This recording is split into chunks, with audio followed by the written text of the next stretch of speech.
All reality exists in the mind. The outer phenomenon, that which appears, is only its outer expression.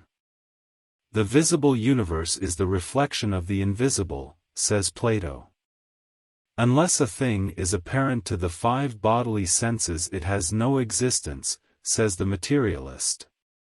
Let us examine these two divergent viewpoints and endeavor to ascertain which is in possession of the truth.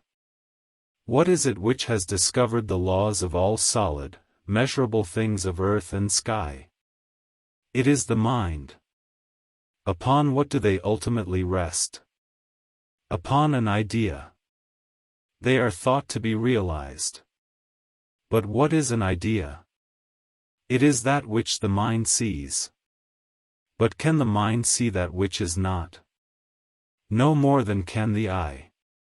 These things which the eye sees, the atom, flower, tree, plant, house, etc., on this side are objects, on the other or reverse side they are thought. Which is the reality, the invisible idea or its external form? The spiritual origin of all things was uppermost in all Plato's thoughts. His doctrine may appear ambiguous, but in reality nothing in the universe is less obscure. Cause and reality are within, effects and unrealities are without, and prove the invisible by the visible, and this is seen immediately when the reversal of the usual process is followed by reasoning, which is inductive, or from effect to cause, rather than from cause to effect. The generality of men are convinced of the reality of things only in proportion as is evident to their senses. Whatsoever is invisible and imperceptible is for them doubtful or non-existent. The external tests of truth and reality are, however, invariably deceptive. Reasoning from cause to effect is the one sure guide to truth, this, to be followed by analogy and association, as carrying direct evidence to the mind of that which is beyond the senses. In order to understand life, it is necessary that men should comprehend this great truth of reality, that nothing exists in the outer world except as produced and developed by an interior essence, of which the exterior is the representative. The arts and sciences demonstrate the truth of this principle, the divine pre-existent idea of every material manifestation. For example, the artist first sees the picture in his mind before painting it on canvas. Then sometimes the objective result is so inferior to the original one he saw mentally, that he destroys it and creates another. Which is the reality? The reality is the indestructible model existing eternally in the mind substance. Composers first hear their symphonies and operas in their minds before transcribing them on paper. They, too, experience difficulty in embodying the sublime melodies in concrete form. But the immortal score they heard with their inner ears exists eternally in the celestial realms, the home of all music and all ideas. General knowledge of the reality and force of ideas would revolutionize the world. Rulers know their reality and their power and fear them more than bombs, torpedoes, guns and dynamite, because they know full well they cannot blast ideas out of existence. Consequently, they mobilize the minds of the masses at the same time, in the same way, and for the same purpose as the army and navy. Otherwise wars would be impossible. But the masses, ignorant of the process, permit their minds to be enslaved. Physical bondage they would resist to their last breath, but control of their minds, of far more worth, they relinquish without a struggle. The infinite pity of it all! Their minds in bondage, they are no longer free, even with their bodies at liberty, and they follow the bellwether like a flock of sheep, no matter into what absurdity, even to danger and to death, not realizing that, so long as they act like unthinking sheep, they will share the same fate as sheep. The battle cry of freedom has rung down through the ages, and people are always looking for a liberator to free them. The people will never be free until they free themselves through the exercise of thought and their God-given prerogative to reason for themselves. Those who deny men this right are their enemies and exploiters. Why fear to think? Who can prevent it? Bodies can be liquidated, free speech suppressed, but no power on earth can invade the kingdom of mind. The most powerful army cannot take possession of a single idea. The most cruel autocrat cannot destroy a solitary thought. No despot can hinder a man from thinking anything under the sun he chooses, or prevent him from sending these thoughts to others all over the world. And through the power of thought people can free themselves, for by uniting mentally they can effect any change they desire, accomplish any plan or project for the benefit of mankind. Thoughts are the tools man uses to bring invisible things into visible form. The incontrovertible fact that nothing which truly affects man is capable of being measured, weighed, or calculated is further proved by memory. What is memory? It is seeing with the mind's eye the events of the imperishable past indelibly engraved on the etheric substance. If the past were not recorded, how could we see it? No reality has more power than a memory that taunts and haunts us with thoughts we would fain to obliterate forever.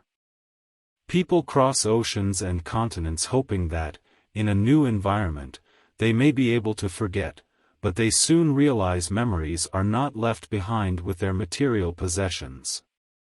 Like their shadows, memory pursues them to the end of the earth and mocks every attempt to elude it. It even defies and survives the grave, as death effects no change save dissolution of the worn-out physical garment. What is the initial cause of the formation of many narcotic and liquor habits? Not desire for, or liking of, drugs or drink, but the effect which they produce, temporary oblivion, forgetfulness, an avenue of escape. Escape from what? Realities too painful to be borne. And where exist these torturing realities which drive people to such desperate and destructive acts to obtain alleviation? In the mind. It is all in their mind, people frequently say when others are in pain. Very true. Unless it were in the mind it could have no reality, as there is no feeling or sensation in the body of flesh. Money is the only reality in this material world, say the practical people, and proceed to turn life into it. For does not money command the labor of their fellow men, enable them to live in luxury and comfort? Does it not buy palaces, rare jewels, expensive cars, fine clothes, costly viands, priceless art? Does it not command power, affluence, and votes for public office? Yes, money buys all these things. It buys just about everything except love, loyalty, friendship, devotion, respect, happiness, health, peace, a passport to heaven and God. Occasionally people ask, since money is not the coin of the heavenly spheres, what is the medium of exchange? There is only one medium of exchange, and that is service.